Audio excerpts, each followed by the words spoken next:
ನಮಸ್ತೆ ವೀಕ್ಷಕರೇ, ಈ ವಿಡಿಯೋದಲ್ಲಿ ನಾನು ನಿಮಗೆ ತೋರಿಸ್ಕೊಡ್ತಾ ವೋಟರ್ ಐ ಡಿ ಕಾರ್ಡ್ನ ಯಾವ ರೀತಿ ಅಪ್ಲೈ ಮಾಡೋದು ಅಂದ್ಬಿಟ್ಟು, ಹೊಸ ವೋಟರ್ ಐ ಡಿ ಕಾರ್ಡ್ನ ಅಪ್ಲೈ ಮಾಡೋದು ಹೇಗೆ ಆನ್ಲೈನಲ್ಲಿ ಅಂದ್ಬಿಟ್ಟು ಸ್ಟೆಪ್ ಬೈ ಸ್ಟೆಪ್ ಆಗಿ ವಿವಿಧವಾಗಿ ನೀಟಾಗಿ ಹೇಳ್ಕೊಡ್ತಾ ಹೋಗ್ತೀನಿ. ವಿತ್ ಲೈವಲ್ಲಿ ನಿಮಗೆ ತೋರಿಸ್ತೀನಿ ಯಾವ ರೀತಿ ಅಪ್ಲೈ ಮಾಡೋದು ಅಂತ ಅಂದ್ಬಿಟ್ಟು.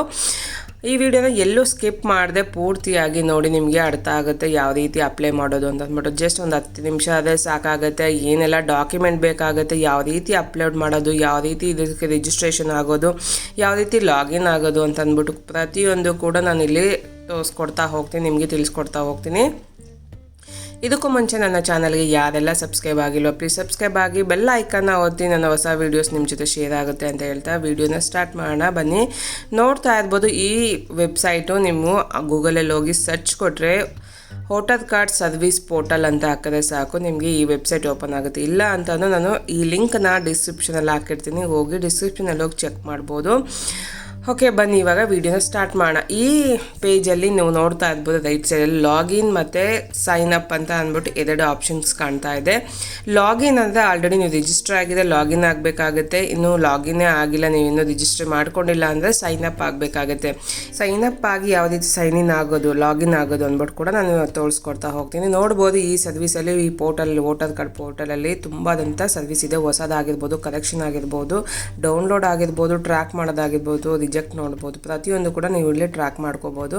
ನಾನು ಇದಕ್ಕೂ ಮುಂಚೆ ಫಾರ್ಮ್ ನಂಬರ್ 8 ನೋಡ್ತಾ ಇರಲ್ಲ, ಶಿಫ್ಟ್ ಮಾಡೋದು ಹೇಗೆ, ಅಡ್ರೆಸ್ನ ಶಿಫ್ಟ್ ಮಾಡೋದು ಹೇಗೆ, ವೋಟರ್ ಕಾರ್ಡ್ಗೆ ಆಧಾರ್ ಕಾರ್ಡ್ನ ಲಿಂಕ್ ಮಾಡೋದು ಹೇಗೆ, ಮತ್ತು ಮೊಬೈಲ್ ನಂಬರ್ ಲಿಂಕ್ ಮಾಡೋದು ಹೇಗೆ ಅಂತ ಅಂದ್ಬಿಟ್ಟು ಕೂಡ ನಾನು ವಿಡಿಯೋ ಮಾಡಿ ನನ್ನ ಚಾನಲಲ್ಲಿ ಒಂದು ವಿಡಿಯೋ ಮಾಡಿ ಶೇರ್ ಮಾಡಿದ್ದೀನಿ. ನೀವೇನು ಯಾರೆಲ್ಲ ನೋಡಿಲ್ವೋ ಆ ಲಿಂಕ್ ನಾನು ಡಿಸ್ಕ್ರಿಪ್ಷನಲ್ಲಿ ಹಾಕಿರ್ತೀನಿ, ಹೋಗಿ ಚೆಕ್ ಮಾಡ್ಬೋದು.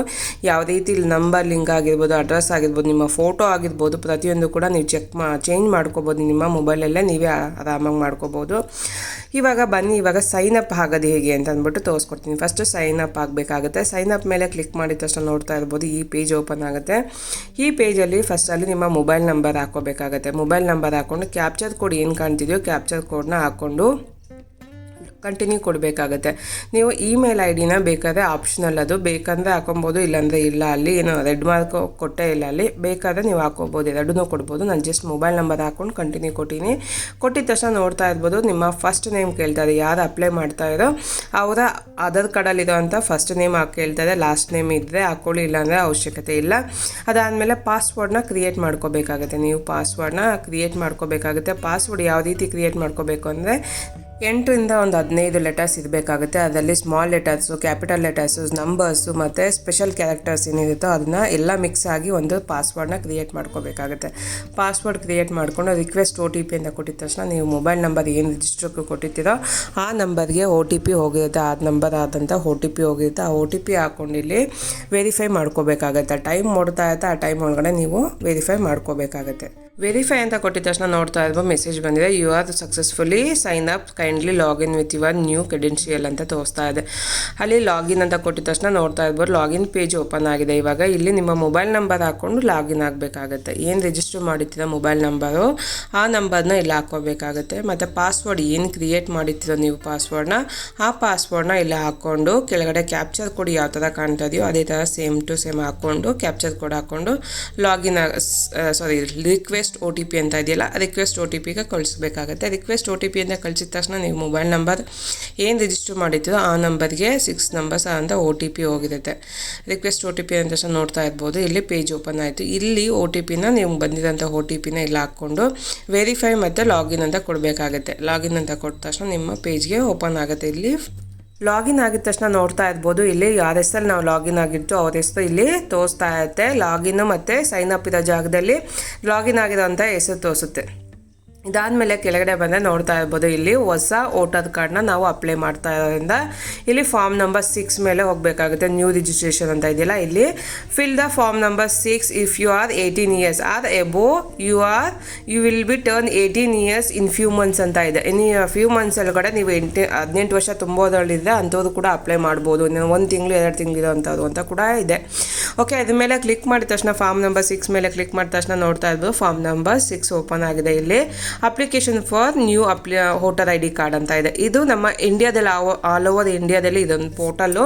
ಸೇಮ್ ಪೋರ್ಟಲಲ್ಲಿ ನೀವು ಯಾವುದೇ ಸ್ಟೇಟಿಗೆ ಬೇಕಾದ್ರೆ ಅಪ್ಲೈ ಮಾಡ್ಬೋದು. ನಮ್ಮ ಇಂಡಿಯಾದಲ್ಲಿ ಯಾವುದೇ ಇದಂಥ ಸ್ಟೇಟಿಗೆ ಕೂಡ ಅಪ್ಲೈ ಮಾಡ್ಬೋದು. ಅದಾದಮೇಲೆ ಕೆಳಗಡೆ ನೋಡ್ತಾ ಇರ್ಬೋದು ಗೈಡ್ಲೈನ್ಸ್ ಮೇಲೆ ಕ್ಲಿಕ್ ಮಾಡಿದ ತಕ್ಷಣ ಯಾವ ಥರ ಅಪ್ಲೈ ಮಾಡೋದು ಏನೆಲ್ಲ ಗೈಡ್ಲೈನ್ಸ್ ಇದೆ ಅಂತ ಕೂಡ ನೋಡ್ಬೋದಾಗುತ್ತೆ. ಬ್ಯಾಕ್ ಬಂದ ನೋಡ್ಬೋದು. ಇಲ್ಲಿ ನಾನೇ ಸ್ಟೆಪ್ ಬೈ ಸ್ಟೆಪ್ ಆಗಿ ವಿವರವಾಗಿ ನಿಮಗೆ ತಿಳಿಸ್ಕೊಟ್ಟಿದ್ದೀನಿ ಯಾವ ಥರ ಅಪ್ಲೈ ಮಾಡೋದು ಅಂದ್ಬಿಟ್ಟು. ಲೈವಲ್ಲಿ ತೋರಿಸೋದ್ರಿಂದ ಪ್ರತಿಯೊಂದು ಸ್ಟೆಪ್ ನೀವು ಮಿಸ್ ಮಾಡದೆ ನೋಡಿ. ಇಲ್ಲಿ ನೋಡ್ಬೋದು ನಿಮ್ಮ ಲೆಫ್ಟಲ್ಲಿ ನೀವು ತೋರಿಸ್ತಾ ಇದೆ ಎ ಟು ಎಲ್ಲರಿಗೂ ಪ್ರತಿಯೊಂದು ಸ್ಟೆಪ್ನ ನಾವು ಫಿಲ್ ಮಾಡಬೇಕಾಗತ್ತೆ. ಸ್ಟೇಟ್ ಆಗಿರ್ಬೋದು, ಪರ್ಸ್ನಲ್ ಡೀಟೇಲ್ ಆಗಿರ್ಬೋದು, ಮತ್ತು contact detail, Aadhaar card detail ಪ್ರತಿಯೊಂದು ಕೂಡ ನಾನು ಇಲ್ಲಿ ಸ್ಟೆಪ್ ಬೈ ಸ್ಟೆಪ್ ಆಗಿ ತಿಳಿಸ್ಕೊಡ್ತೀನಿ. ಇಷ್ಟು ಫಾರ್ಮ್ನ ಫಿಲ್ ಮಾಡಬೇಕಾಗುತ್ತೆ. ಫಸ್ಟ್ ಸೆಕ್ಷನ್ ಬಂದರೆ ಎ ಸೆಕ್ಷನಲ್ಲಿ ನಮ್ಮ ಸ್ಟೇಟ್ನ ಸೆಲೆಕ್ಟ್ ಮಾಡ್ಕೋಬೇಕಾಗುತ್ತೆ. ಸ್ಟೇಟು ಮತ್ತು ಡಿಸ್ಟ್ರಿಕ್ಟ್ನ ಸೆಲೆಕ್ಟ್ ಮಾಡ್ಕೋಬೇಕಾಗುತ್ತೆ. ನೀವು ಯಾರು ಅಪ್ಲೈ ಮಾಡ್ತಾ ಇರೋ ಅವರು ಡಿಸ್ಟ್ರಿಕ್ಟ್ನ ಮತ್ತು ಸ್ಟೇಟ್ನ ಸೆಲೆಕ್ಟ್ ಮಾಡ್ಕೋಬೇಕಾಗುತ್ತೆ. ಆಲ್ ಓವರ್ ಇಂಡಿಯಾದಲ್ಲಿ ಯಾವುದೇ ಸ್ಟೇಟು ಕೂಡ ಅಪ್ಲೈ ಮಾಡೋಂಥ ಪೋರ್ಟಲ್ ಇದಾಗಿದೆ.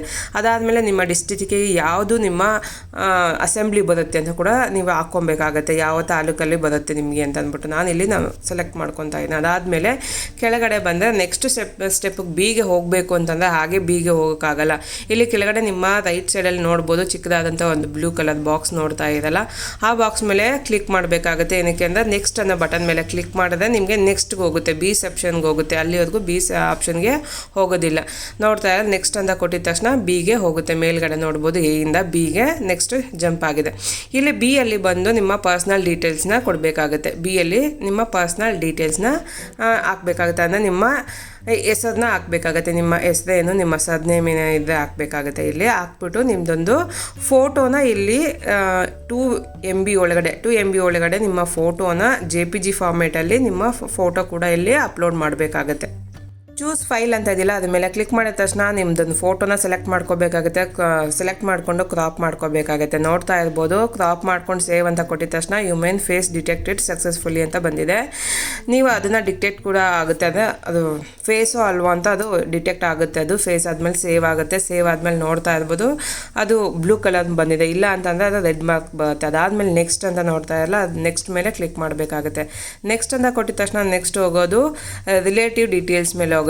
ಅಲ್ಲಿ ಫಸ್ಟ್ ಒಂದು ಟಿಕ್ ಆಗಿದೆ ನೋಡಿ, ಬ್ಲೂ ಕಲರ್ ಟಿಕ್ ಆಗಿದೆ ಅಂದರೆ ಕಂಪ್ಲೀಟ್ ಆಗಿದೆ. ಫಸ್ಟು ಎ ಮತ್ತು ಬಿ ಕಂಪ್ಲೀಟ್ ಆಗಿದೆ ಅಂತ ಅಂದ್ಬಿಟ್ಟು. ಮತ್ತು ಇವಾಗ ಸಿ ಹೋಗಿರೋದು ರಿಲೇಟಿವ್ಸ್ ಡೀಟೇಲ್ಸ್ ಮೇಲೆ ಹೋಗಿದೆ. ನೇಮ್ ಆ್ಯಂಡ್ ಸರ್ನೇಮ್ ಅಂದರೆ ಎನಿ ಅದರ್ ರಿಲೇಟಿವ್ಸ್ ಅಂತ ಕೇಳ್ತಾರೆ. ಅಂದರೆ ನಿಮ್ಮ ತಂದೆ ಹೆಸರು ಕೊಡ್ತಿರೋ, ವೈಫ್ ಹೆಸರು ಕೊಡ್ತಿರೋ, ಹಸ್ಬೆಂಡ್ ಹೆಸರು ಕೊಡ್ತಿರೋ, ಇಲ್ಲ ಕೇರ್ ಆಫ್ ಕೊಡ್ತಿರೋ ಅಂತ ಇಲ್ಲಿ ಸೆಲೆಕ್ಟ್ ಮಾಡ್ಕೋಬೇಕಾಗುತ್ತೆ. ಇಲ್ಲಿ ನೀವು ತಂದೆ ಹೆಸರು ಕೊಡೋಂಗಿದ್ರೆ ಆಪ್ಷನಲ್ಲು, ಅಂದರೆ ಕೆಳಗಡೆ ತಂದೆ ಸನ್ ಆಫ್ ಅಂತ ಕೊಡ್ತಿದ್ದಲ್ಲ, ಸನ್ ಆಫ್, ಡಾಟರ್ ಆಫ್ ಅಂತ ಕೊಡ್ತಿದ್ದಲ್ಲ, ಅದನ್ನ ಇಲ್ಲಿ ಸೆಲೆಕ್ಟ್ ಮಾಡ್ಕೊಂಡು ಅಲ್ಲಿ ಹಾಕಬೇಕಾಗುತ್ತೆ. ನಾನಿಲ್ಲಿ ಫಾದರ್ ನೇಮ್ನ ಸೆಲೆಕ್ಟ್ ಮಾಡ್ಕೊತೇನೆ. ಫಾದರ್ ಅಂತ ಹಾಕ್ಬಿಟ್ಟು ಫಾದರ್ ನೇಮ್ ಅಲ್ಲಿ ಟೈಪ್ ಮಾಡಿಕೊಂಡು ನೆಕ್ಸ್ಟ್ ಅಂತ ಕೊಡ್ತಾರೆ. ನೆಕ್ಸ್ಟ್ ಅಂತ ಕೊಟ್ಟಿದ ತಕ್ಷಣ ನಮಗೆ ನೆಕ್ಸ್ಟ್ ಹೋಗೋದು ಕಾಂಟ್ಯಾಕ್ಟ್ ಡೀಟೇಲ್ಸ್ ಮೇಲೆ ಹೋಗ್ತಾ ಇದೆ. ನೋಡ್ತಾ ಇರ್ಬೋದು ಡಿ ಆಪ್ಷನ್, ಇದು ಸೆಕ್ಷನ್ ಡಿ ಯಲ್ಲಿ ನೋಡ್ತಾ ಇರ್ಬೋದು ಕಾಂಟ್ಯಾಕ್ಟ್ ಡೀಟೇಲ್ಸ್. ನಿಮ್ಮ ನಂಬರ್ನ, ಮೊಬೈಲ್ ನಂಬರ್ನ ಇಲ್ಲಿ ಹಾಕಬೇಕಾಗುತ್ತೆ. ಮೊಬೈಲ್ ನಂಬರ್ ನಿಮ್ಮದೇ ಹಾಕಬೇಕಾಗುತ್ತೆ. ನಿಮ್ಮದೇ ಹಾಕಿದ್ರೆ ಬೆಟರ್. ಆದರೆ ಇಲ್ಲಿ ಅವ್ರದ್ದೇ ನಂಬರ್ ಇರಲಿಲ್ಲ, ಅದಕ್ಕೋಸ್ಕರ ಅವರ ಫಾದರ್ನ ನಂಬರ್ನ ಹಾಕ್ತಾಯಿನಿ. ಅದಕ್ಕೋಸ್ಕರ ಇಲ್ಲಿ ನಾನು ಸೆಲ್ಫ್ ಅಂತ ಹಾಕ್ತಾಯಿಲ್ಲ, ರಿಲೇಟಿವ್ ಅಂತ ಹಾಕ್ತಾಯಿನಿ. ಇಲ್ಲಿ ನೋಡ್ತಾ ಇದ್ದೀನಿ ರಿಲೇಟಿವ್ ಮೆನ್ಷನ್ ಹೆಬೋ ಅಂತ ಇದೆ, ಅದನ್ನ ಮೊಬೈಲ್ ನಂಬರ್ನ ಹಾಕ್ತಾಯಿದ್ದೀನಿ. ಮತ್ತು ಇಮೇಲ್ ಐಡಿನೂ ಅಷ್ಟೇ ನಿಮ್ಮದೇ ಹಾಕಿದ್ರೆ ಬೆಟರು. ಇಲ್ಲ ಅಂತಂದಾಗ ನಿಮ್ಮ ರಿಲೇಟಿವ್ದೇ ಹಾಕಿ ಸದ್ಯಕ್ಕೆ. ಆಮೇಲೆ ಬೇಕಾದರೆ ಚೇಂಜ್ ಮಾಡ್ಕೋಬಹುದು, ಚೇಂಜ್ ಮಾಡ್ಕೊಳಕ್ಕಾಗೋದಿಲ್ಲ ಅಂತೇನಿಲ್ಲ. ಆಮೇಲೆ ಚೇಂಜ್ ಮಾಡ್ಕೊಳೋ ಆಪ್ಷನ್ಸ್ ಕೂಡ ಇರುತ್ತೆ ಮತ್ತೆ ಕರೆಕ್ಷನ್ಗೆ ಹೋಗ್ಬಿಟ್ಟು.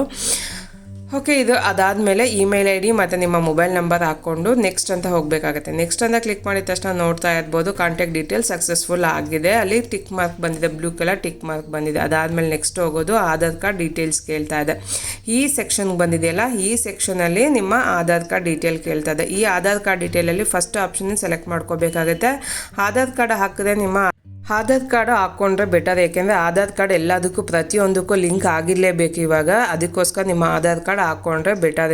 ಇದು ಇಲ್ಲ ಅಂತ ಕೊಟ್ಟರೆ ಅದು ನಾಳೆ ಮತ್ತೆ ನಿಮ್ಮ ಆಧಾರ್ ಕಾರ್ಡು ಲಿಂಕ್ ಕೇಳುತ್ತೆ ನಿಮ್ಮ ವೋಟರ್ ಕಾರ್ಡಿಗೆ. ಅದಕ್ಕೋಸ್ಕರ ನಿಮ್ಮ ಆಧಾರ್ ಕಾರ್ಡ್ ಲಿಂಕ್ ಮಾಡ್ಕೋಬೇಕಾಗುತ್ತೆ. ನಿಮ್ಮ ಆಧಾರ್ ಕಾರ್ಡ್ ನಂಬರ್ನ ಸೆಲೆಕ್ಟ್ ಮಾಡಾದ್ಮೇಲೆ ಅಲ್ಲಿ ಆಧಾರ್ ಕಾರ್ಡ್ ನಂಬರ್ನ ಹಾಕ್ಕೋಬೇಕಾಗುತ್ತೆ. ಆಧಾರ್ ನಂಬರ್ ಹಾಕ್ಬಿಟ್ಟು ನೆಕ್ಸ್ಟ್ ಅಂತ ಕೊಡಬೇಕಾಗುತ್ತೆ. ನಿಮ್ಮ ಆಧಾರ್ ಕಾರ್ಡ್ ಡೀಟೇಲ್ಸ್ ವೆರಿಫೈ ಆಗಿದೆ ನೆಕ್ಸ್ಟ್ ಅಂತ ಕೊಟ್ಟಿದ ತಕ್ಷಣ ಅದು ಬ್ಲೂ ಕಲರ್ ಟಿಕ್ ಕೂಡ ಬಂದಿದೆ ಆಧಾರ್ ಕಾರ್ಡ್. ನೆಕ್ಸ್ಟ್ ಬಂದರೆ ನಿಮ್ಮ ಜೆಂಡರ್ನ ಸೆಲೆಕ್ಟ್ ಮಾಡಬೇಕಾಗುತ್ತೆ. ಮೇಲೋ ಫೀಮೇಲೋ ಇಲ್ಲ ಥರ್ಡ್ ಜೆಂಡರ್ ಯಾವುದು ಸೆಲೆಕ್ಟ್ ಮಾಡ್ಕೊಂಡಾದ್ಮೇಲೆ ನೆಕ್ಸ್ಟ್ ಅಂತ ಕೊಡಬೇಕಾಗುತ್ತೆ. ಸೆಲೆಕ್ಟ್ ಆದಮೇಲೆ ನೆಕ್ಸ್ಟ್ ಅಂತ ಕೊಡಬೇಕು. ನೆಕ್ಸ್ಟ್ ಅಂತ ಕೊಟ್ಟಿದ ತಕ್ಷಣ ನೆಕ್ಸ್ಟ್ ಹೋಗೋದು ಇಲ್ಲಿ ನಿಮ್ಮ ಡೇಟ್ ಆಫ್ ಬರ್ತ್ ಸೆಲೆಕ್ಟ್ ಮಾಡಬೇಕಾಗುತ್ತೆ. ಇಲ್ಲಿ ನಿಮ್ಮ ಡೇಟ್ ಆಫ್ ಬರ್ತ್ನ ಸೆಲೆಕ್ಟ್ ಮಾಡಬೇಕಾಗುತ್ತೆ. ಇಲ್ಲಿ ನಾನು ಡಾಕ್ಯುಮೆಂಟ್ ಏನೇನೆಲ್ಲ ಬೇಕು ಅಂತ ಕೂಡ ನಾನು ಎಕ್ಸ್ಪ್ಲೇನ್ ಮಾಡಿರಲಿಲ್ಲ. ಏನು ಬೇಕಂದರೆ ನಿಮ್ಮದೊಂದು ಫೋಟೋ ಬೇಕಾಗುತ್ತೆ, ನಿಮ್ಮದು SLC ಮಾರ್ಕ್ಸ್ ಕಾರ್ಡ್ ಆಗಲಿ ಇಲ್ಲ ಪಾನ್ ಕಾರ್ಡ್ ಆಗಲಿ, ಇವೆರಡರಲ್ಲಿ ಯಾವುದೋ ಒಂದು ಬೇಕಾಗುತ್ತೆ, ಮತ್ತು ನಿಮ್ಮ ಆಧಾರ್ ಕಾರ್ಡ್ ಬೇಕಾಗುತ್ತೆ. ಬರೀ ಆಧಾರ್ ಕಾರ್ಡ್ ಒಂದಿಂದನೇ ಮಾಡ್ಬೋದು, ಅದೇ ಬೇಗ ಆಗೋದಿಲ್ಲ. ಆಧಾರ್ ಕಾರ್ಡ್ ಒಂದೇ ಇಟ್ಕೊಂಡು ಮಾಡಿದ್ರೆ ನಿಮ್ಮ ಪಾನ್ ಕಾರ್ಡು ಇಲ್ಲ SLC ಮಾರ್ಕ್ಸ್ ಕಾರ್ಡು ಜೊತೆ ಕೊಟ್ಟರೆ ಬೇಗ ಆಗುತ್ತೆ ನಿಮ್ಮ ವೋಟರ್ ಕಾರ್ಡು ಅಂತ ಹೇಳ್ತೀನಿ ನಾನು. ಅದಕ್ಕೋಸ್ಕರ ನಾನಿಲ್ಲಿ ಡೇಟ್ ಆಫ್ ಬರ್ತ್ನ ಸೆಲೆಕ್ಟ್ ಆದಮೇಲೆ ನಿಮ್ಮ ಡಾಕ್ಯುಮೆಂಟ್ ಕೂಡ ಇಲ್ಲಿ ಕೇಳ್ತಾ ಇದೆ, ನೋಡ್ತಾ ಇರ್ಬೋದು. G ಸೆಕ್ಷನಲ್ಲಿ 7B ಅಂತ ಕೇಳ್ತಾ ಇದೆ, ಅದಲ್ಲಿ 7th ಕೇಳ್ತಾ ಇದೆ ಡಾಕ್ಯುಮೆಂಟ್ನ ಬರ್ತ್ ಪ್ರೂಫ್ಗೆ ಏನಾದರೂ ಡಾಕ್ಯುಮೆಂಟ್ನ ಅಪ್ಲೋಡ್ ಮಾಡಿ ಅಂತ ಅಂದ್ಬಿಟ್ಟು. ಇಲ್ಲಿ ಸೆಲೆಕ್ಟ್ ಕೂಡ ಇದೆಯಲ್ಲ, ಸೆಲೆಕ್ಟ್ ಮೇಲೆ ಕ್ಲಿಕ್ ಮಾಡಿದ್ರೆ ನೋಡ್ತಾ ಇರ್ಬೋದು ಬರ್ತ್ ಸರ್ಟಿಫಿಕೇಟ್ ಇದೆ, ಆಧಾರ್ ಕಾರ್ಡ್ ಇದೆ, ಪಾನ್ ಕಾರ್ಡ್ ಇದೆ, ಡ್ರೈವಿಂಗ್ ಲೈಸೆನ್ಸ್ ಇದೆ, ಸರ್ಟಿಫಿಕೇಟ್ SLC ಸರ್ಟಿಫಿಕೇಟ್ ಇದೆ, ಇಲ್ಲ ಇಂಡಿಯನ್ ಪಾಸ್ಪೋರ್ಟ್ ಇದೆ. ಇದರಲ್ಲಿ ಯಾವುದಾದ್ರು ಒಂದು ಡೇಟ್ ಆಫ್ ಬರ್ತ್ಗೆ ನೀವು ಕೊಡ್ಬೋದಾಗುತ್ತೆ. ಅದೇ SLC ಮಾರ್ಕ್ಸ್ ಕಾರ್ಡ್ನೇ ಕೊಡಬೇಡಿ, ಆಧಾರ್ ಕಾರ್ಡ್ನೇ ಎಲ್ಲದಕ್ಕೂ ಕೊಡಬೇಡಿ. SLC ಮಾರ್ಕ್ಸ್ ಕಾರ್ಡ್ನ ನಾನು ಇಲ್ಲಿ ಸೆಲೆಕ್ಟ್ ಮಾಡ್ಕೊತಾ ಇದ್ದೀನಿ. ಸೆಲೆಕ್ಟ್ ಮಾಡಿಕೊಂಡು ಇಲ್ಲಿ ನೋಡ್ತಾ ಇರ್ಬೋದು 2 MB ಒಳಗಡೆ JPG ಫಾರ್ಮೆಟಲ್ಲಿ ಆಗಿರ್ಬೋದು, ಇಲ್ಲ PDF ಆಗಿರ್ಬೋದು, ಯಾವುದೆಲ್ಲ ಫಾರ್ಮೆಟಲ್ಲಿ ನೀವು ಅಪ್ಲೋಡ್ ಮಾಡಬೇಕಾಗುತ್ತೆ. ಡಾಕ್ಯುಮೆಂಟ್ ಅಪ್ಲೋಡ್ ಮಾಡಿ ನೆಕ್ಸ್ಟ್ ಅಂತ ಕೊಡಬೇಕಾಗುತ್ತೆ. ನೆಕ್ಸ್ಟ್ ಅಂತ ಕೊಟ್ಟಿದ ತಕ್ಷಣ ನೋಡ್ತಾ ಇದ್ಬಿಟ್ಟು ಡೇಟ್ ಆಫ್ ಬರ್ತ್ ಕಂಪ್ಲೀಟ್ ಆಯಿತು, ಡೀಟೇಲ್ನ ಕಂಪ್ಲೀಟ್ ಆಗಿದೆ. ನೆಕ್ಸ್ಟ್ ಬಂದರೆ ನಿಮ್ಮದು ಪ್ರೆಸೆಂಟ್ ಅಡ್ರೆಸ್ ಡೀಟೇಲ್ಸ್ ಕೇಳ್ತಾ ಇದೆ. ಪ್ರೆಸೆಂಟ್ ಅಡ್ರೆಸ್ ಡೀಟೇಲ್ನ ಪೂರ್ತಿಯಾಗಿ ಹಾಕಬೇಕಾಗುತ್ತೆ. ನೀವು ಇರೋ ಅಡ್ರೆಸ್ನೇ ಹಾಕೋದು ಪರವಾಗಿಲ್ಲ, ನಿಮ್ಮ ಪರ್ಮನೆಂಟ್ ಅಡ್ರೆಸ್ ಹಾಕೋದು ಪರವಾಗಿಲ್ಲ. ಅದೇ ಡಾಕ್ಯುಮೆಂಟಲ್ಲಿ ನೀವು ಏನು ಡಾಕ್ಯುಮೆಂಟ್ ಕೊಡ್ತಾ ಇರೋ ಆ ಡಾಕ್ಯುಮೆಂಟಲ್ಲಿ ಇರೋ ಅಂಥ ಅಡ್ರೆಸ್ನೇ ನೀವು ಹಾಕಬೇಕಾಗುತ್ತೆ, ಮೆನ್ಷನ್ ಮಾಡಬೇಕಾಗುತ್ತೆ. ಅಂದರೆ ನಿಮ್ಮ ಡಾಕ್ಯುಮೆಂಟ್ ಏನು ಕೊಡ್ತಾ ಇರೋ ಆಧಾರ್ ಕಾರ್ಡ್ ಕೊಡ್ತಾ ಇರಲ್ಲ, ಆಧಾರ್ ಕಾರ್ಡಲ್ಲಿ ಇರೋವಂಥ ಅಡ್ರೆಸ್ನೇ ನೀವು ಹಾಕಬೇಕಾಗುತ್ತೆ. ಫಸ್ಟ್ ಇಲ್ಲಿ ನಿಮ್ಮ ಡೋರ್ ನಂಬರ್ ಹಾಕ್ಕೋಬೇಕಾಗುತ್ತೆ. ಡೋರ್ ನಂಬರ್ ಆಗಲಿ, ಬಿಲ್ಡಿಂಗ್ ನಂಬರ್ ಆಗಲಿ, ಇಲ್ಲಾಂದರೆ ಅಪಾರ್ಟ್ಮೆಂಟ್ ನಂಬರ್ ಆಗಲಿ ಹಾಕ್ಕೋಬೇಕು. ಇಲ್ಲ ನಿಮ್ಮ ಮನೆಗೆ ಏನಾದರೂ ಹೆಸರಿದ್ರೆ ಹಾಕ್ಕೊಳ್ಳಿ. ಅದಾದಮೇಲೆ ಸ್ಟ್ರೀಟು, ರೋಡು, ಲೊಕ್ಯಾಲಿಟಿ ಏನು ಬರುತ್ತೋ ಅದನ್ನ ಮೆನ್ಷನ್ ಮಾಡಿ ಇಲ್ಲಿ. ಅದಾದಮೇಲೆ ವಿಲೇಜ್, ನಿಮ್ಮ ವಿಲೇಜ್ ಯಾವ್ದು ಬರುತ್ತೆ, ವಿಲೇಜ್ ಆಗಲಿ ಟೌನ್ ಆಗಲಿ ಬರೀರಿ ಅಲ್ಲಿ. ಅದಾದಮೇಲೆ ಪೋಸ್ಟ್ ಆಫೀಸ್ ಯಾವುದು ಅಂತ ಟೈಪ್ ಮಾಡಿ ಅಲ್ಲಿ. ಅದಾದಮೇಲೆ ಪಿನ್ ಕೋಡ್, ನಿಮ್ಮ ಊರಿನ ಪಿನ್ ಕೋಡ್ ಹಾಕ್ಬಿಟ್ಟು ತಹಸೀಲ್ ಆಫೀಸ್ ಯಾವ್ದು ಬರುತ್ತೆ, ತಾಲೂಕು ಇಲ್ಲ ತಹಸೀಲ್ ಆಫೀಸ್ ಯಾವ್ದು ಬರುತ್ತೆ ನಿಮ್ಮದು ಅಲ್ಲಿ ಮೆನ್ಷನ್ ಮಾಡಿ. ಅದಾದಮೇಲೆ ಕೆಳಗಡೆ ಡಿಸ್ಟ್ರಿಕ್ನ ಸೆಲೆಕ್ಟ್ ಮಾಡ್ಕೋಬೇಕಾಗುತ್ತೆ.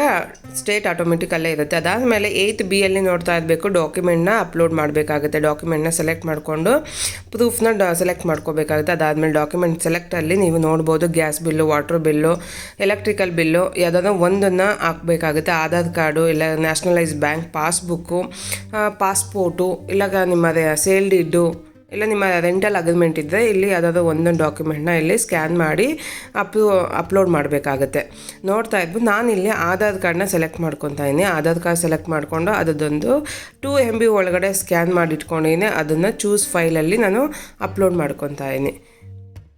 ಇಷ್ಟು ಡಾಕ್ಯುಮೆಂಟಲ್ಲಿ ನೀವು ಯಾವುದು ಡಾಕ್ಯುಮೆಂಟ್ ಬೇಕಾದರೂ ನೀವು ಅಡ್ರೆಸ್ ಪ್ರೂಫ್ಗೆ ಅಂತ ಒಂದು ಡಾಕ್ಯುಮೆಂಟ್ನ ಕೊಡ್ಬೋದು, ಪ್ರೆಸೆಂಟ್ ಇರೋ ಅಡ್ರೆಸ್ದು ಡೀಟೇಲ್ನ. ಅದಾದಮೇಲೆ ನೆಕ್ಸ್ಟ್ ಅಂತ ಕ್ಲಿಕ್ ಮಾಡಿದ್ರೆ ಪ್ರೆಸೆಂಟ್ ಅಡ್ರೆಸ್ ಏನಿದೆಯೋ ಅದೆಲ್ಲ ಡೀಟೇಲಾಗಿ ಚೆಕ್ ಮಾಡಿ ಒಂದ್ಸಲ ನೆಕ್ಸ್ಟ್ ಅಂತ ಕೊಡಿ. ಅದು ಚೆಕ್ ಕರೆಕ್ಟಾಗಿದೆ ಅಂತಾದ್ಮೇಲೆ ನೆಕ್ಸ್ಟ್ ಹೋಗೋದಿಲ್ಲಿ ಡಿಸಬಿಲಿಟಿ ಡೀಟೇಲ್ಸ್ಗೆ ಹೋಗುತ್ತೆ. ಡಿಸಬಿಲಿಟಿ ಡೀಟೇಲ್ಸ್ ಏನು, ನಿಮ್ಗೇನಾದರೂ ಡಿಸಬಿಲಿಟಿ ಇದ್ದರೆ ಅಲ್ಲಿ ಮೆನ್ಷನ್ ಮಾಡಿ, ಇಲ್ಲ ಅಂದರೆ ಅವಶ್ಯಕತೆ ಇಲ್ಲ. ನೆಕ್ಸ್ಟ್ ಅಂತ ಡೈರೆಕ್ಟಾಗಿ ನೆಕ್ಸ್ಟ್ ಅಂತ ಕ್ಲಿಕ್ ಮಾಡಿ ನೆಕ್ಸ್ಟ್ಗೆ ಹೋಗುತ್ತೆ. ನೆಕ್ಸ್ಟ್ ಅಂತ ಹಾಕಿದ ತಕ್ಷಣ ಫ್ಯಾಮಿಲಿ ಮೆಂಬರ್ಸ್ ಡೀಟೇಲ್ ಕೇಳುತ್ತೆ. ಫ್ಯಾಮಿಲಿ ಮೆಂಬರ್ಸ್ ಡೀಟೇಲ್ ಅಂತಂದರೆ ನಿಮ್ಮ ಫ್ಯಾಮಿಲಿಯಲ್ಲಿ ಯಾರಿಗಾದ್ರೂ ಒಬ್ಬರ ಹತ್ರ ವೋಟರ್ ಕಾರ್ಡ್ ಇದ್ದರೆ ಅದನ್ನು ಇಲ್ಲಿ ಮೆನ್ಷನ್ ಮಾಡಬೇಕಾಗುತ್ತೆ. ಇಲ್ಲ ಅಂತಂದರೆ ಅವಶ್ಯಕತೆ ಇಲ್ಲ.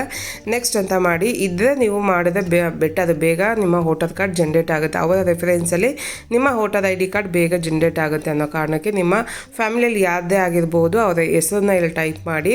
ಟೈಪ್ ಆದಮೇಲೆ ಸೆಲೆಕ್ಟ್ ರಿಲೇಷನ್ ಅಂತ ಇದೆಯಲ್ಲ ಅದ್ರ ಮೇಲೆ ಕ್ಲಿಕ್ ಮಾಡಿದ್ರೆ ಅದು ಏನು ಆಗಬೇಕು ನಿಮಗೆ ಅಂತ ಕೂಡ ಇಲ್ಲಿ ಆಪ್ಷನಲ್ಲಿ ತೋರಿಸುತ್ತೆ. ಅವ್ರ ಹೆಸರನ್ನ ಟೈಪ್ ಮಾಡಾದ್ಮೇಲೆ ನೋಡ್ಬೋದು ಇಲ್ಲಿ ಅವರು ಫಾದರೋ ಮದರೋ ಇಲ್ಲ ಗಾರ್ಡಿಯನ್ನ ಅಂತ ಕೂಡ ಇಲ್ಲಿ ತೋರಿಸ್ತಾ ಇದೆ, ಇಲ್ಲಿ ವೈಫು ಅಂತ. ಅದಾದಮೇಲೆ ಸೆಲೆಕ್ಟ್ ಆದಮೇಲೆ ಅವರ ಎಪಿಕ್ ನಂಬರ್ ಇರುತ್ತಲ್ಲ, ವೋಟರ್ ID ಕಾರ್ಡ್ ನಂಬರ್, ಆ ವೋಟರ್ ID ಕಾರ್ಡ್ ನಂಬರ್ನ ಇಲ್ಲಿ ಹಾಕಬೇಕಾಗತ್ತೆ. ಇದ್ದರೆ ಹಾಕ್ಕೊಳ್ಳಿ, ಇಲ್ಲಾಂದರೆ ಅವಶ್ಯಕತೆ ಇಲ್ಲ, ಮ್ಯಾಂಡೇಟರಿ ಇಲ್ಲ, ಇಲ್ಲಿ ಇದ್ದರೆ ಹಾಕ್ಕೋಬಹುದು. ಅದಾದಮೇಲೆ ಹಾಕ್ಕೊಂಡಾದ್ಮೇಲೆ ನೆಕ್ಸ್ಟ್ ಅಂತ ಟೈಪ್ ಮಾಡಿ. ನೆಕ್ಸ್ಟ್ ಅಂತ ಕೊಟ್ಟಿದ ತಕ್ಷಣ ನೋಡ್ಬೋದು ಫ್ಯಾಮಿಲಿ ಮೆಂಬರ್ ಡೀಟೇಲ್ ಕಂಪ್ಲೀಟ್ ಆಯಿತು. ಅದಾದಮೇಲೆ ಡಿಕ್ಲರೇಷನ್ಗೆ ಹೋಗುತ್ತೆ. ಲಾಸ್ಟ್ ಒನ್ ಇದು ಡಿಕ್ಲರೇಷನ್ ಕೆ ಆದಮೇಲೆ ಲಾಸ್ಟು ಎಲ್ಲೋ. ಡಿಕ್ಲರೇಷನ್ ಫಾರ್ಮಲ್ಲಿ ನೀವು ಹುಟ್ಟಿದ ಪ್ಲೇಸ್ ಯಾವುದು ಅಂತ ಕೇಳ್ತಾ ಇದೆ, ಬರ್ತ್ ಪ್ಲೇಸ್ ಯಾವುದು ನೀವು ಅಂತ ಕೇಳ್ತಾ ಇದೆ. ನಿಮಗೆ ಗೊತ್ತಿದೆ ಹಾಕಿ, ಇಲ್ಲ ಅಂದರೆ ಪ್ರೆಸೆಂಟ್ ಇದೋ ಅಡ್ರೆಸ್ ನಿಮ್ಮ ಬರ್ತ್ ಪ್ಲೇಸ್ ಆಗಿದೆ ಅದೇ ಕೂಡ ಮೆನ್ಷನ್ ಮಾಡಬಹುದು. ಮತ್ತು ಸ್ಟೇಟ್ ಕೇಳ್ತಾ ಇದೆ, ಸ್ಟೇಟು ಕೂಡ ನಿಮಗೆ ಗೊತ್ತಿದೆ ಹಾಕ್ಬೋದು, ಇಲ್ಲ ಸೇಮ್ ಪ್ಲೇಸ್ನೇ ಹಾಕ್ಬಹುದು ನೀವೇನು ಹಾಕಿದ್ದೀರೋ. ಆಮೇಲೆ ಡಿಸ್ಟಿಕ್ ಕೇಳ್ತಾ ಇದೆ. ಅದಾದಮೇಲೆ ನಿಮಗೂ ಎಷ್ಟು ವರ್ಷದಿಂದ ಈ ಪ್ಲೇಸ್ ಇವಾಗ ಬಂದಿದ್ದೀರಾ ಅಂತ ಕೇಳ್ತಾ ಇದೆ. ಅಲ್ಲಿ ವರ್ಷ ಮತ್ತು ತಿಂಗಳು ಮಾತ್ರ ಸೆಲೆಕ್ಟ್ ಮಾಡಬೇಕಾಗುತ್ತೆ. ಸೆಲೆಕ್ಟ್ ಆದಮೇಲೆ ಕೆಳಗಡೆ ಬಂದರೆ ನಿಮಗೆ ಪ್ಲೇಸ್ನ ಕೇಳ್ತಾ ಇದೆ. ಯಾವ ಪ್ಲೇಸ್ ಇವಾಗ ಅಪ್ಲೈ ಮಾಡ್ತಾರೋ ಆ ಪ್ಲೇಸ್ನ ಹಾಕಿ, ಅಲ್ಲಿ ಯಾವ ಪ್ಲೇಸಿಂದ ನೀವು ಅಪ್ಲೈ ಮಾಡ್ತಾ ಇದೆ ಅಂದ್ಬಿಟ್ಟು. ಆಮೇಲೆ ಡೇಟ್ ಅದು ಆಟೋಮೆಟಿಕ್ ನೀವು ಯಾವತ್ತು ಅಪ್ಲೈ ಮಾಡ್ತಾರೋ ಡೇಟ್ ಅಲ್ಲಿ ಬಂದಿರುತ್ತೆ. ಅದಾದಮೇಲೆ ನೆಕ್ಸ್ಟ್ ಅಂತ ಮಾಡಬೇಕಾಗತ್ತೆ. ನೆಕ್ಸ್ಟ್ ಮೇಲೆ ಕ್ಲಿಕ್ ಮಾಡಿದ್ರೆ ನೆಕ್ಸ್ಟ್ ಬಂದು ಲಾಸ್ಟ್ ಆಪ್ಷನ್ ಬಂದು ಕ್ಯಾಪ್ಚರ್ಗೆ ಹೋಗುತ್ತೆ. ನೋಡ್ತಾ ಇರ್ಬೋದು ಲಾಸ್ಟು ಒಂದು ಕ್ಯಾಪ್ಚರ್ ಅಂತ ಇದೆ. ಇಲ್ಲಿ ಕ್ಯಾಪ್ಚರ್ ಕೋಡ್ನ ಹಾಕ್ಬಿಟ್ಟು ಸೆಂಡ್ OTP ಮೇಲೆ ಕ್ಲಿಕ್ ಮಾಡಬೇಕಾಗುತ್ತೆ. ಕ್ಯಾಪ್ಚರ್ ಕೋಡ್ ನಿಮಗೇನು ಅರ್ಥ ಆಗಿಲ್ಲ ಅಂದರೆ ಅದು ಚಿಕ್ಕದಾಗಿದೆಯಲ್ಲ ರಿಫ್ರೆಶ್ ಬಟನ್ನು ಅದ್ರ ಮೇಲೆ ಕ್ಲಿಕ್ ಮಾಡೋದು ಚೇಂಜ್ ಕೂಡ ಆಗುತ್ತೆ. ನಿಮ್ಗೆ ಅರ್ಥ ಆದ ಅದು ಹೇಗಿದೆಯೋ ಅದೇ ಥರ ಕ್ಯಾಪ್ಚರ್ ಕೋಡ್ ಹಾಕಿ ಸೆಂಡ್ OTP ಮೇಲೆ ಕ್ಲಿಕ್ ಮಾಡಬೇಕು. ಆಗ ನೀವೇನು ಮೊಬೈಲ್ ನಂಬರ್ ರಿಜಿಸ್ಟ್ರ್ ಮಾಡಿರ್ತೀರೋ ಆ ಮೊಬೈಲ್ ನಂಬರ್ಗೆ OTP ಹೋಗಿರುತ್ತೆ. ಆ OTPನ ನೀವಿಲ್ಲಿ ಹಾಕ್ಬಿಟ್ಟು ಸಬ್ಮಿಟ್ ಪ್ರಿವ್ಯೂ ಆ್ಯಂಡ್ ಸಬ್ಮಿಟ್ ಅಂತ ಇದೆಯಲ್ಲ ಅದ್ರ ಮೇಲೆ ಕ್ಲಿಕ್ ಮಾಡಬೇಕಾಗುತ್ತೆ. ಕ್ಲಿಕ್ ಮಾಡಿದ ತಕ್ಷಣ ನೋಡ್ತಾ ಇರ್ಬೋದು ನಿಮ್ಮ ಅಪ್ಲಿಕೇಶನ್ ಫಾರ್ಮು 6 ಕಂಪ್ಲೀಟ್ ಆಗಿದೆ. ಅಪ್ಲಿಕೇಶನ್ ನೀವೇನೆಲ್ಲ ಫಿಲ್ ಮಾಡಿರ್ತೀರ ಪ್ರತಿಯೊಂದು ಡೀಟೇಲು ಕೂಡ ಇಲ್ಲಿ ನಾವು ನೋಡ್ಬೋದು. ಪ್ರತಿಯೊಂದು A to ಎಲ್ಲರಿಗೂ ಏನೆಲ್ಲ ಫಿಲ್ ಮಾಡಿದೆ ಪ್ರತಿಯೊಂದು ಸ್ಟೆಪ್ಪು ಕೂಡ ಇಲ್ಲಿ ನೋಡ್ಬೋದು. ಪ್ರತಿಯೊಂದು ಕೂಡ ನೀವು ಒಂದೊಂದು ಕೂಡ ಚೆಕ್ ಮಾಡ್ಕೊಳ್ಳಿ, ಕರೆಕ್ಟಾಗಿದೆಯೋ, ಮೊಬೈಲ್ ನಂಬರ್ ಕರೆಕ್ಟಾಗಿದೆಯೋ, ನಿಮ್ಮ ಹೆಸರು ಕರೆಕ್ಟಾಗಿದೆಯೋ, ಡೇಟ್ ಆಫ್ ಬರ್ತ್ ಕರೆಕ್ಟಾಗಿದೆಯೋ, ಪ್ರತಿಯೊಂದು ಡೀಟೇಲ್ನ ನೀವು ಇಲ್ಲಿ ಚೆಕ್ ಮಾಡಬೇಕಾಗುತ್ತೆ. ಒಂದ್ಸಲಿ ವೆರಿಫೈ ಮಾಡ್ಕೋಬೇಕಾಗುತ್ತೆ. ಕ್ರಾಸ್ ಚೆಕ್ ಮಾಡಿ ಅಡ್ರೆಸ್ನ ಕೂಡ ಚೆಕ್ ಮಾಡ್ಕೊಳ್ಳಿ. ಅದಾದಮೇಲೆ ಕೆಳಗಡೆ ಲಾಸ್ಟಿಗೆ ಬಂದರೆ ಇಲ್ಲಿ ಸಬ್ಮಿಟ್ ಬಟನ್ ಇರುತ್ತೆ. ಸಬ್ಮಿಟ್ ಇಲ್ಲ ಅಂದರೆ ಕೀಪ್ ಎಡಿಟಿಂಗ್ ಅಂತ ಕೂಡ ಇರುತ್ತೆ. ಇಲ್ಲಿ ಎಡಿಟಿಂಗ್ ಇದ್ದರೆ ನೋಡ್ಕೊಳ್ಳಿ, ಏನಾದರೂ ರಾಂಗ್ ಇದೆ ಎಡಿಟಿಂಗ್ ಆಪ್ಷನ್ ಮೇಲೆ ಇದೆಯಲ್ಲ ಅದ್ರ ಮೇಲೆ ಕ್ಲಿಕ್ ಮಾಡಿದ್ರೆ ವಾಪಸ್ ಬ್ಯಾಕ್ ಹೋಗುತ್ತೆ. ನೀವು ಎಡಿಟಿಂಗ್ ಇದೆ ಎಡಿಟಿಂಗ್ ಮಾಡ್ಕೋಬೋದು, ಇಲ್ಲಾಂದರೆ ಸಬ್ಮಿಟ್ ಕೊಡಿ. ನಾನಿಲ್ಲಿ ಸಬ್ಮಿಟ್ ಮಾಡ್ತಾಯಿದ್ದೀನಿ. ಸಬ್ಮಿಟ್ ಮಾಡಿದ ತಕ್ಷಣ ನೋಡ್ತಾ ಇರ್ಬೋದು are you sure you want to submit the form ಅಂತ ಕೇಳ್ತಾ ಇದೆ. ಎಸ್ ಅಂತ ಕೊಟ್ಟಿದ ತಕ್ಷಣ ನೋಡ್ತಾ ಇರ್ಬೋದು ನನ್ನ ಅಕ್ನಾಲೇಜ್ಮೆಂಟ್ ಜನ್ರೇಟ್ ಆಗಿದೆ. ಇಲ್ಲಿ ಅಕ್ನಾಲೇಜ್ಮೆಂಟ್ ನಂಬರ್ ಕೂಡ ನನಗೆ ಇಲ್ಲಿ ಸಿಕ್ಕಿದೆ. ನಿಮಗೆ ಮೊಬೈಲ್ಗೆ ರಿಜಿಸ್ಟರ್ ಆಗಿರೋಂಥ ಮೊಬೈಲ್ ನಂಬರ್ ಕೂಡ ಒಂದು ಮೆಸೇಜ್ ಕೂಡ ಹೋಗಿರುತ್ತೆ. ಆ ಮೆಸೇಜ್ನ ಸೇಫಾಗಿ ಇಟ್ಕೊಳ್ಳಿ ನಿಮಗೆ ರೆಫರೆನ್ಸ್ಗೆ. ಏಕೆಂದರೆ ಯಾವಾಗ ಚೆಕ್ ಮಾಡಬೇಕು ಅಂದರೆ ಈ ರೆಫರೆನ್ಸ್ ಕೋಡ್ ಇರಬೇಕಾಗತ್ತೆ. ಅಕ್ನಾಲೇಜ್ಮೆಂಟ್ ಡೌನ್ಲೋಡ್ ಅಂತ ಇದೆಯಲ್ಲ ಅದ್ರ ಮೇಲೆ ಕ್ಲಿಕ್ ಮಾಡಿದ್ರೆ ನಿಮ್ಮ ಅಕ್ನಾಲೇಜ್ಮೆಂಟ್ ಡೌನ್ಲೋಡ್ ಕೂಡ ಆಗುತ್ತೆ. ನಿಮ್ಮ ಫೋನಲ್ಲಿ ಸೇವ್ ಕೂಡ ಮಾಡಿಟ್ಕೋಬಹುದು. ಸೇವ್ ಆದಮೇಲೆ ಇದನ್ನು ಯಾವ ರೀತಿ ಟ್ರ್ಯಾಕ್ ಮಾಡೋದಂತ ಕೂಡ ನಾನು ಇಲ್ಲಿ ತೋರಿಸ್ಕೊಡ್ತೀನಿ. ಟ್ರ್ಯಾಕ್ ಮಾಡಬೇಕಾದ್ರೆ ನೀವು ಪ್ರತಿಯೊಂದು ಸಲಿನೂ ಕೂಡ ಲಾಗಿನ್ ಆಗಲೇಬೇಕು. ಲಾಗಿನ್ ಆಗಿಲ್ಲ ಅಂದರೆ ಟ್ರ್ಯಾಕ್ ಮಾಡೋಕ್ಕಾಗಲ್ಲ. ಮತ್ತೆ ಮೊಬೈಲ್ ನಂಬರ್ ಹಾಕಿ ಲಾಗಿನ್ ಆದಮೇಲೆ ಇಲ್ಲಿ ನೋಡ್ತಾ ಇದ್ಬಿಟ್ಟು ಟ್ರ್ಯಾಕ್ ಅಪ್ಲಿಕೇಶನ್ ಅಂತಿದ್ದಿಲ್ಲ ಅದ್ರ ಮೇಲೆ ಕ್ಲಿಕ್ ಮಾಡಬೇಕಾಗತ್ತೆ. ಕ್ಲಿಕ್ ಮಾಡಿದ ತಕ್ಷಣ ಇಲ್ಲಿ ನೋಡ್ಬೋದು ರೆಫರೆನ್ಸ್ ನಂಬರ್ ಅಂತ ಕೇಳ್ತಾ ಇದೆ. ರೆಫರೆನ್ಸ್ ನಂಬರ್ ಇವಾಗ ನೀವೇನು ಅಕ್ನಾಲೇಜ್ಮೆಂಟ್ ಡೌನ್ಲೋಡ್ ಮಾಡಿ ಇಟ್ಕೊಂಡಿದ್ದೀರಾ ಒಂದು ಮೆಸೇಜ್ ಬಂದಿರುತ್ತೆ ಮೊಬೈಲ್ಗೆ, ಆ ಅಕ್ನಾಲೇಜ್ಮೆಂಟ್ ನಂಬರ್ ರೆಫರೆನ್ಸ್ ನಂಬರ್ನ ಇಲ್ಲಿ ಹಾಕಬೇಕಾಗತ್ತೆ. ರೆಫರೆನ್ಸ್ ನಂಬರ್ನ ಹಾಕ್ಕೊಂಡು ಇಲ್ಲಿ ಸೆಲೆಕ್ಟ್ ಸ್ಟೇಟ್ ಅಂತ ಇದೆಯಲ್ಲ ಸ್ಟೇಟ್ನ ಸೆಲೆಕ್ಟ್ ಮಾಡ್ಕೋಬೇಕಾಗುತ್ತೆ. ಸೆಲೆಕ್ಟ್ ಆದಮೇಲೆ ಕೆಳಗಡೆ ಸಬ್ಮಿಟ್ ಬಟನ್ ಕಾಣ್ತಾ ಇದ್ದಿಲ್ಲ ಅದ್ರ ಮೇಲೆ ಕ್ಲಿಕ್ ಮಾಡಬೇಕಾಗುತ್ತೆ. ಕ್ಲಿಕ್ ಮಾಡಿದ ತಕ್ಷಣ ನಿಮಗೆ ನೀವೇನು ರೆಫರೆನ್ಸ್ ಹಾಕಿರ್ತೀರೋ ಅದ್ರ ಬಗ್ಗೆ ಡೀಟೇಲ್ ಆಗಿ ಇಲ್ಲಿ ಶೋ ಆಗುತ್ತೆ. ಹೆಸರಾಗಿರ್ಬೋದು, ಫಾರ್ಮ್ ನಂಬರ್ ಆಗಿರ್ಬೋದು, ಮತ್ತು ಸಬ್ಮಿಟೆಡ್ ಡೇಟ್ ಆಗಿರ್ಬೋದು, ಇಲ್ಲಿ ಕರೆಂಟ್ ಸ್ಟೇಟಸ್ ಕೂಡ ನೋಡ್ತಾ ಇರ್ಬೋದು. ಇವಾಗ ಸಬ್ಮಿಟ್ ಆಗಿರೋದ್ರಿಂದ ಅಲ್ಲಿ ಆರೋ ಮಾರ್ಕ್ ಮೇಲೆ ಕ್ಲಿಕ್ ಮಾಡಿದ್ರೆ ಜಸ್ಟ್ ಸಬ್ಮಿಟ್ ಆಗಿದೆ ಅಂತ ತೋರಿಸ್ತಾ ಇದೆ, ಯಾವ ಡೇಟಿಗೆ ಸಬ್ಮಿಟ್ ಆಗಿದೆ ಅಂದ್ಬಿಟ್ಟು. ಇನ್ನು ಮುಂದಿನ ದಿನಗಳಲ್ಲಿ ನೀವು ಚೆಕ್ ಮಾಡಿದಾಗ ಯಾವ ಸ್ಟೇಜಲ್ಲಿದೆ ಅಂತ ಕೂಡ ನೀವು ಚೆಕ್ ಮಾಡ್ಬೋದು. ಟ್ರ್ಯಾಕ್ ಮೇಲೆ ಮಾಡಿದಾಗ ನಿಮಗೆ ಯಾವ ಸ್ಟೇಜಲ್ಲಿದೆ, ಎಲ್ಲಿ ಪ್ರೋಸೆಸ್ಸಲ್ಲಿದೆ ಅಂತ ಕೂಡ ಅಲ್ಲಿ ಶೋ ಆಗುತ್ತೆ. ಈ ವಿಡಿಯೋ ಯೂಸ್ಫುಲ್ ಆಯಿತು ಅಂದ್ಕೊತೀನಿ. ಯಾವ ರೀತಿ ವೋಟರ್ ID ಕಾರ್ಡ್ನ ನಿಮ್ಮ ಮೊಬೈಲಲ್ಲೇ ಇಲ್ಲ ನಿಮ್ಮ ಸಿಸ್ಟಮಲ್ಲಿ ಆರಾಮಾಗಿ ಅಪ್ಲೈ ಮಾಡೋದು ಅಂದ್ಬಿಟ್ಟು ಸ್ಟೆಪ್ ಬೈ ಸ್ಟೆಪ್ ಆಗಿ ವಿವರವಾಗಿ ತಿಳಿಸ್ಕೊಟ್ಟಿದ್ದೀನಿ. ಯಾವ ರೀತಿ ರಿಜಿಸ್ಟರ್ ಮಾಡೋದು, ಯಾವ ರೀತಿ ಲಾಗಿನ್ ಆಗೋದು, ಯಾವ ರೀತಿ ಅಪ್ಲೈ ಮಾಡೋದು ಪ್ರತಿಯೊಂದು ಕೂಡ ನಾನು ನಿಮಗೆ ತಿಳಿಸ್ಕೊಟ್ಟಿದ್ದೀನಿ. ಮತ್ತು ಲಾಸ್ಟಲ್ಲಿ ಟ್ರ್ಯಾಕ್ ಮಾಡೋದು ಹೇಗೆ, ಟ್ರ್ಯಾಕ್ ಮಾಡ್ಕೊಂಡು ನಿಮ್ಮ ವೋಟರ್ ID ಕಾರ್ಡ್ ಯಾವುದೇ ಸ್ಟೇಜಲ್ಲಿದೆ ಅಂತ ಕೂಡ ಚೆಕ್ ಮಾಡ್ಬೋದು ಅಂತ ಕೂಡ ನಾನು ತಿಳಿಸ್ಕೊಟ್ಟಿದ್ದೀನಿ. ಮತ್ತು ವೋಟರ್ ID ಕಾರ್ಡ್ನ ಯಾವ ರೀತಿ ಡೌನ್ಲೋಡ್ ಮಾಡೋದು, ರೆಫರೆನ್ಸ್ ನಂಬರಿಂದ ಆಗಿರ್ಬೋದು ಇಲ್ಲ ವೋಟರ್ ID ಕಾರ್ಡಿಂದ ಆಗಿರ್ಬೋದು ಅಂತ ಅಂದ್ಬಿಟ್ಟು ವಿಡಿಯೋ ಮಾಡಿ ಆಲ್ರೆಡಿ ಅಪ್ಲೋಡ್ ಕೂಡ ಮಾಡಿದ್ದೀನಿ. ಅದೆಲ್ಲ ಇನ್ನೂ ಚೆಕ್ ಮಾಡಿಲ್ಲ, ಹೋಗಿ ಚೆಕ್ ಮಾಡ್ಬೋದು. ಆ ವಿಡಿಯೋ ನೋಡಿದ್ರೆ ನಿಮಗೆ ಯಾವ ರೀತಿ ಡೌನ್ಲೋಡ್ ಮಾಡ್ಬೋದು ಅಂತ ಕೂಡ ನೀವು ಚೆಕ್ ಮಾಡ್ಬೋದು. ನಾನು ಲಾಸ್ಟಲ್ಲಿ ಹಾಕಿರ್ತೀನಿ, ಚೆಕ್ ಮಾಡಿದ ಮೇಲೆ ಕ್ಲಿಕ್ ಮಾಡಿದ್ರೆ ನಿಮಗೆ ಸೀದಾ ವೋಟರ್ ID ಕಾರ್ಡ್ ಡೌನ್ಲೋಡ್ ಯಾವ ರೀತಿ ಮಾಡೋದು ಅಂತ ಕೂಡ ತೋರಿಸುತ್ತೆ. ಈ ವಿಡಿಯೋ ಯೂಸ್ಫುಲ್ ಆಯಿತು ಅಂದ್ಕೊಂಡು ಯೂಸ್ ಆಗಿದೆ ಲೈಕ್ ಮಾಡಿ, ಶೇರ್ ಮಾಡಿ, ಕಮೆಂಟ್ ಮಾಡಿ ತಿಳಿಸಿ. ಸಿಗೋಣ ಹೊಸ ವಿಡಿಯೋದಲ್ಲಿ. ಥ್ಯಾಂಕ್ ಯು ಫಾರ್ ವಾಚಿಂಗ್ ಈ ವಿಡಿಯೋನ.